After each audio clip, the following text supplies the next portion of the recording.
nous allons voir comment dessiner un système composé de plusieurs fonctions, alors un diagramme de bord d'un système composé de plusieurs fonctions, dont une fonction de deuxième ordre si inférieur ou égal à 1 figure.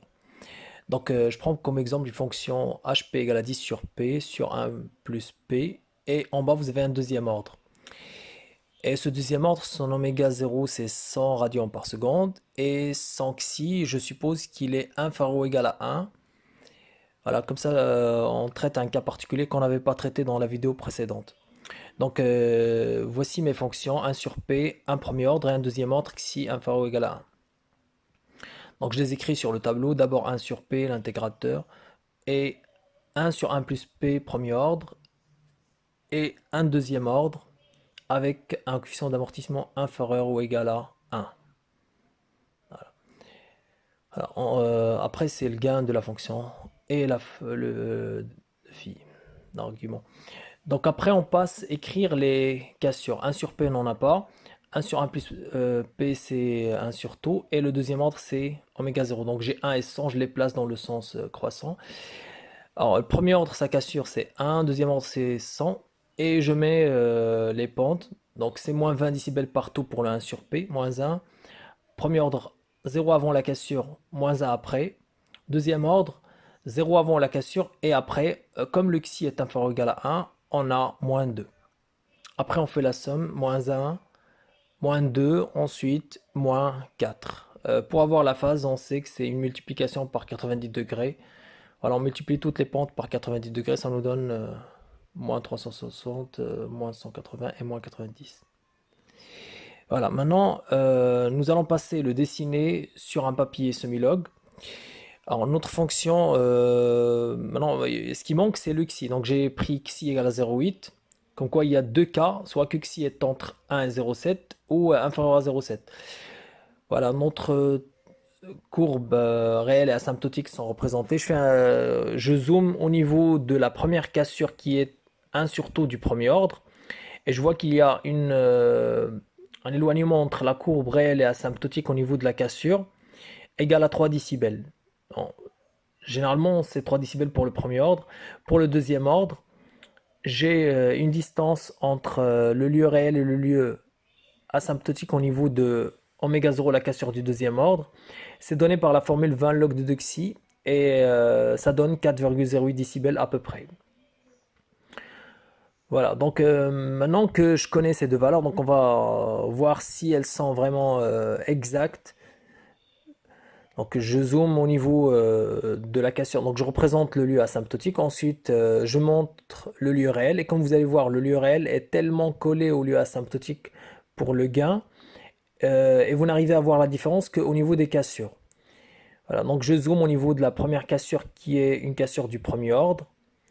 Voilà, deuxième cassure du deuxième ordre. Donc on va d'abord zoomer au niveau de 10 puissance 0, ensuite au niveau de 10 puissance 2 pour voir cette différence entre le lieu réel et l'asymptotique.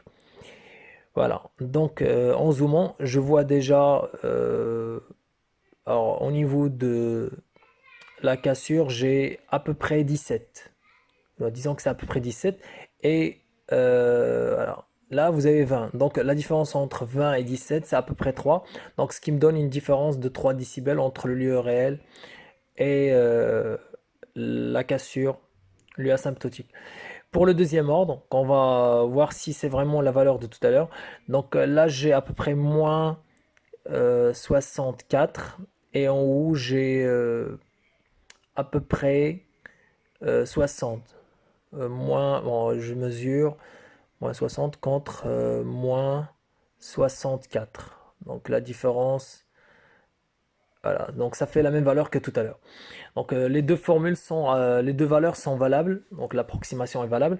Maintenant, si on prend un xi égal à 0,1, donc la même fonction avec un coefficient d'amortissement égal à 0,1, ça ne changerait rien au niveau de la courbe asymptotique, puisque c'est 0-2, quel que soit le xi inférieur ou égal à 1.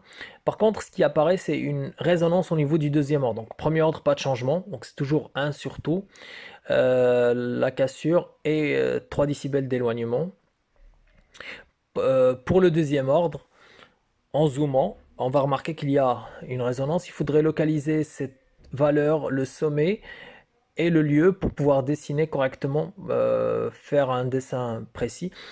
Donc j'ai une formule, moins 20 log de 2 xi racine carrée de moins xi carré. En remplaçant xi par 0,1, j'ai 14 décibels.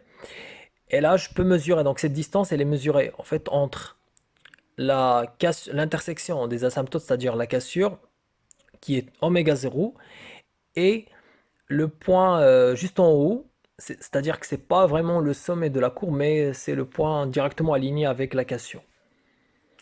Voilà. Donc si on refait la simulation, voici la cassure du premier ordre. Voilà, on zoom. La cassure, comme vous la voyez, elle est au niveau de 20. Donc si je prends le lieu réel, je trouve que c'est 17 à peu près. Voilà, 17. 17 pour le lieu réel, contre 20 pour l'intersection des asymptotes, c'est-à-dire la cassure, ce qui nous donne une différence de 3 décibels. Maintenant, si on revient vers la zone du deuxième ordre, voilà, en zoomant, donc je vais mesurer la distance au niveau de oméga 0, c'est-à-dire 10 puissance 2, pas au niveau de oméga résonance, mais au niveau de oméga 0, et je compare par rapport à la courbe réelle. Donc, je vois le sommet déjà pour la résonance, mais j'en ai pas besoin. Donc, je vais chercher plutôt du côté de la zone alignée avec le 100, c'est-à-dire 10 puissance 2 qui est oméga 0 du deuxième ordre avec résonance. Voilà, donc, si on mesure à ce niveau-là de 10 puissance 2, on a déjà moins 60. Maintenant, il suffit de voir un peu quelle est la valeur du haut. Donc, si on mesure avec précision, ça va nous donner à peu près à ce niveau. Voilà, c'est là où il faut mesurer 46. Voilà, moins 46. Alors, entre moins 46 et moins 60, on a 14 décibels. Donc, c'est la valeur qu'on avait calculée tout à l'heure, 14 décibels. Donc, cette formule est valable à condition de mesurer au niveau de la cassure. Maintenant, si je fais une autre superposition en ajoutant une autre fonction, 1 plus tau p, donc je vais garder les mêmes fonctions de tout à l'heure. Voir l'influence d'une fonction 1 plus 10p en haut, alors l'inverse d'un premier ordre. Qu'est-ce que ça va apporter au niveau du diagramme de Bode? Je conserve mon deuxième ordre à xi inférieur ou égal à 1. Voilà, donc je prendrai la valeur de 0,1. Donc oméga 0 d'abord, égale à 100 radians par seconde. Donc je garde la même valeur que tout à l'heure. Et xi, je prends 0,1. Voilà, comme ça j'ai de la résonance. Donc dans mon tableau, j'ai combien de fonctions? Donc je vais les compter 1 sur P, après l'inverse d'un premier ordre et deuxième ordre xi inférieur ou égal à 1. Donc j'ai 4. Donc je vais avoir 4 fonctions. Ensuite, les deux dernières lignes, c'est pour le gain et la phase. Voilà, donc j'écris 1 sur P, ensuite 1 plus 10P, et après le premier ordre, 1 sur 1 plus P, et le deuxième ordre, 1 plus 2xi sur oméga 0p plus p carré sur oméga 0 au carré. Après, donc j'ai le gain et la phase. Je cherche les cassures des fonctions. Donc 1 sur p n'en a pas. 1 plus 10p, donc 1 plus tau p, donc c'est 1 sur tau, donc c'est 1 sur 10 qui me donne 0,1. Là encore, 1 sur 1 plus tau p, c'est 1 sur 1. Et le deuxième ordre, on a dit que sa cassure, c'est oméga 0, 100. Donc c'est inférieur ou égal à 1 pour le xi. Voilà, je les classe dans l'ordre croissant, 0, 1, 1, 100. Donc 0, 1, c'est pour la deuxième fonction. 1, c'est pour la troisième fonction. Et 100, c'est pour le deuxième ordre. Et après, j'écris les pentes. Donc le 1 sur P, c'est toujours un intégrateur, c'est-à-dire moins 20 décibels par décade partout, moins 1 partout. L'inverse d'un premier ordre, c'est 0 avant et 1 après, 20 décibels par décade. Premier ordre, 0 avant, moins 1 après. Deuxième ordre, 0 avant. Et comme le xi est inférieur ou égal à 1, c'est moins 2 après. Et je fais la somme, donc ça me donne moins 1. Après, c'est 0. Ensuite, c'est moins 1. Et après, c'est moins 3. En multipliant ces valeurs par moins 90 degrés, ça me donne la phase. Donc 0 degré, moins 90 degrés et moins 270 degrés.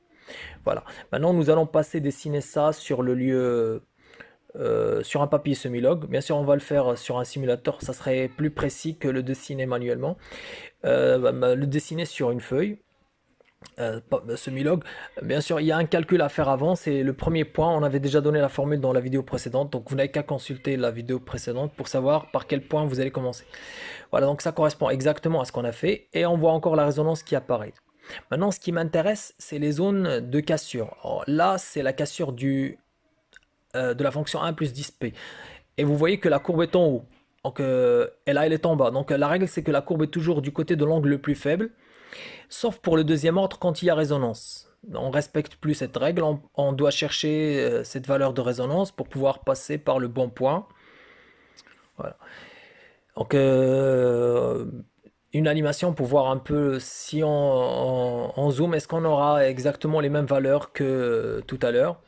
Donc je zoome au niveau de la fonction 1 plus 10p. Donc son oméga c'est 0,1. De voilà, donc 0,0999 ça fait presque 0,1.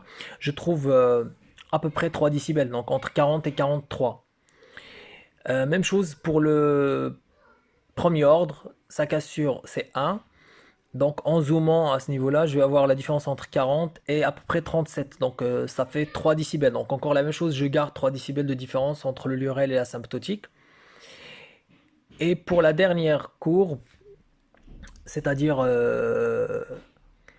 voilà, là où j'ai résonance, donc j'ai déjà 0 décibel en bas. En haut, donc je vais mesurer à ce niveau-là si j'ai 14 décibels. Donc on va mesurer au niveau de 100, c'est-à-dire oméga 0. Voilà, juste à droite, c'est pas vraiment au niveau de la résonance. Voilà, donc j'ai à peu près, il faudrait avoir 14, voilà, c'est 14,06, donc c'est à peu près la valeur qu'on avait donnée tout à l'heure. Voilà, j'espère que la vidéo vous a été utile. À la prochaine vidéo.